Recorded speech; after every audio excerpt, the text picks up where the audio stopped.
Hi everyone and welcome back to my channel. This is Talia from Motherhood, The Real Deal, and today we're going to be doing something a little bit different. Before we get onto that, please, if you haven't already, do hit subscribe so you can stay up to date with all my videos. But for now, we are talking about work at home mums today, and I'm doing this video in a little collaboration with Surrey Mama and Bridie by the Sea, and we're going to be sharing our tips for you today and for every work at home mum on how to basically handle life or survive life better as a work at home mum. Now, being a work at home mum myself, it's such a juggle. I mean, it is a blessing in many ways to be a work at home mum, but it's super duper hard because you're just going from being mum to work to, you know, everything else in between, and there's no off button, and it takes a lot of juggling. And people often say to me, you know, you're so lucky being a work at home mum. And yes, I am. But like with anything being a mum, you know, whether you're a working mum, a stay-at-home mum or a work-at-home mum, it is tough.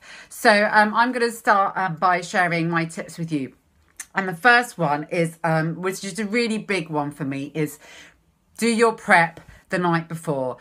Mornings are always a nightmare, but being a morning as a working mum is, work at home mum is even more of a nightmare because you're constantly thinking, oh, I need to like sit down at my desk and do like a million things and basically extract myself from, you know, the sort of home duties. So as much as I can do the night before, I do. So that means often I will prep breakfast the night before. So, you know, whether that's making like, you know, overnight oats or like a porridge, a sort of porridge mix, or a pancake mix, or whatever it is, you know, I just make sure that I know what I'm doing for breakfast and I've got as much of it ready the night before. That means laying out clothes the night before, my clothes, my daughter's clothes, laying out all the school stuff. Just do as much the night before. Also washing, get the washing sorted the night before so you're not having to faff around doing any laundry when you should be working, because that's just like the evil of work at home mum life, when you should be working, ending up doing the domestic chores.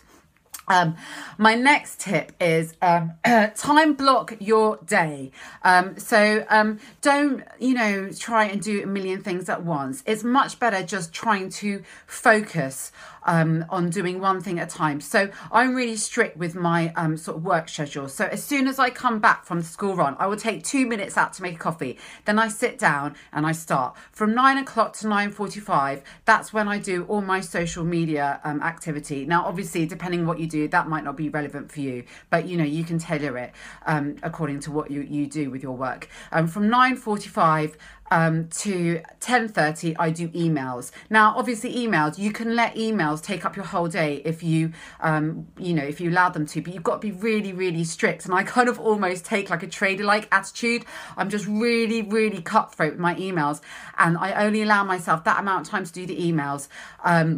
And I'd also delete a lot of emails. You've got to be ruthless with your emails. So then I'll move on from 10:30 till say 12:30 will be when I do all of my client work. So that's all my, you know, all the kind of like campaigns I'm working on. Obviously, again, whatever you're doing in your line of work might be different, but you can see how I'm basically time blocking.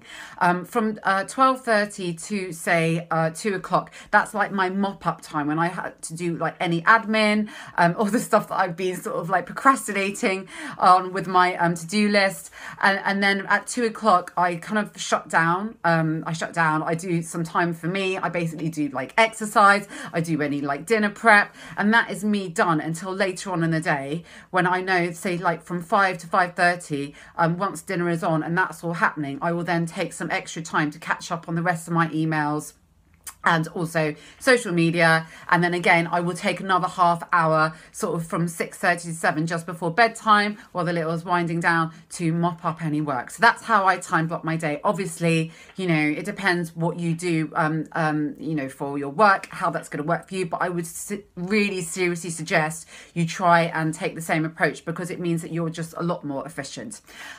My next tip is just, you know, think about why you're doing this. I think a lot of the time when we work at home mums, sometimes we can feel really stressed on every single level, and we're like, oh my gosh, why am I doing this? Remember why you are doing this, because it will help you do it. Because the reason why you're doing it is to have the flexibility, is to spend more time with your children, is to have a better work-life balance and do what you want to do. And sometimes when we feel really stressed and overwhelmed as a work at home mum, we can really lose sight of that. So don't lose sight of that. Remember why you're doing that. If you need to do a gratitude practice every every day, to be able to like remember why you're doing it and sort of feel grateful for why you're doing it, do it. Okay, and now I'm going to hand over to Bridget for her tip.